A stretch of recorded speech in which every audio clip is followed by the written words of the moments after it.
Hai, semangat pagi. Hari ini lebih luar biasa kan dari hari-hari yang lalu. Teman-teman, kali ini saya ingin berbagi tentang 4 kategori gelombang otak. Apa itu gelombang otak? Yuk, kita eksplor bersama. Gelombang otak adalah gelombang listrik yang dihasilkan karena aktivitas sel-sel saraf. Ada 4 kategori gelombang otak yang menunjukkan keadaan mental yang berbeda-beda. Apa itu? Yuk kita belajar lebih dalam. Gelombang otak yang pertama adalah gelombang otak alfa atau gelombang otak ketenangan. Gelombang otak alfa ini muncul saat kita sedang beristirahat, saat kita merasa tenang, damai, rileks, saat berdoa dengan khusyuk, saat melakukan meditasi. Gelombang ini membantu kita untuk fokus dan meningkatkan kreativitas. Gelombang ini saat kita memanfaatkan dengan benar, saat kita memasukkan afirmasi, itu dapat mengubah kehidupan kita menjadi semakin luar biasa, bahkan mengeluarkan mental block yang ada di dalam diri kita. Gelombang otak yang kedua adalah gelombang otak theta atau gelombang otak kreativitas yang mendalam. Gelombang ini lebih dalam daripada gelombang otak alfa.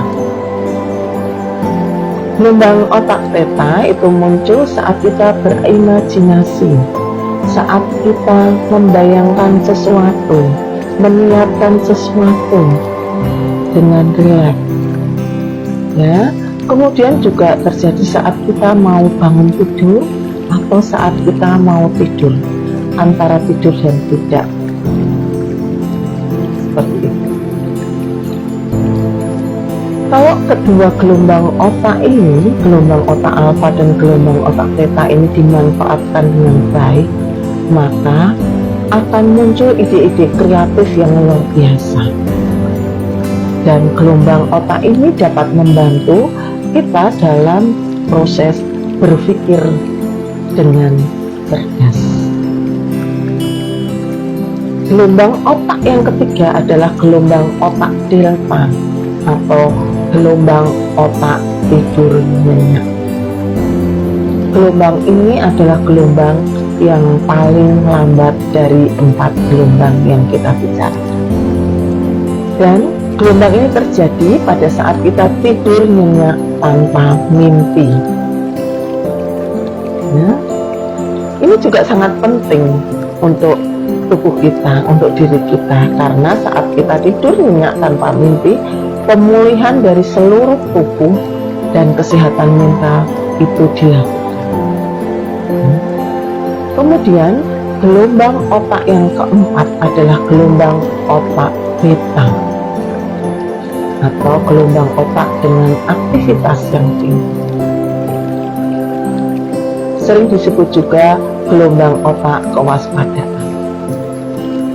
Ini terjadi saat kita bekerja, saat kita berpikir, saat kita produktif dengan aktif, maka sering disebut sebagai gelombang otak dengan aktivitas yang tinggi. Kemudian, apa peran gelombang ini dalam kehidupan kita? Seharusnya 4 gelombang ini tidak berjalan sendiri-sendiri, tapi harus berjalan selaras seiring sejalan. Pagi sebelum bangun tidur, kita lakukan berdoa dengan kondisi alfa ataupun theta. Kemudian kita beraktivitas menggunakan kondisi otak yang beta. siang beristirahat, kita gunakan lagi kondisi alfa dan beta. Kemudian malam kita gunakan lagi kondisi alfa dan beta untuk menghantar kita ke kondisi delta, yaitu kondisi tidur nyenyak tanpa mimpi. Kalau kita bisa menyelaraskan semua ini, hidup kita menjadi seimbang. Saya ingin banyak yang saya bagikan, banyak sekali. Mungkin saya perlu topik-topik yang untuk mendukung semua yang pernah saya bagikan. Kemudian bagaimana mengatur gelombang otak ini sesuai dengan apa yang kita butuh. Salah satunya saat Anda ingin masuk ke kondisi alfa ataupun beta, yaitu dengan cara bernapas dengan meditasi. Bagaimana caranya? Nanti di konten-konten selanjutnya akan saya sharingkan, akan saya bagi. Demikian hari ini. Terima kasih perhatiannya. Semangat pagi. Salam.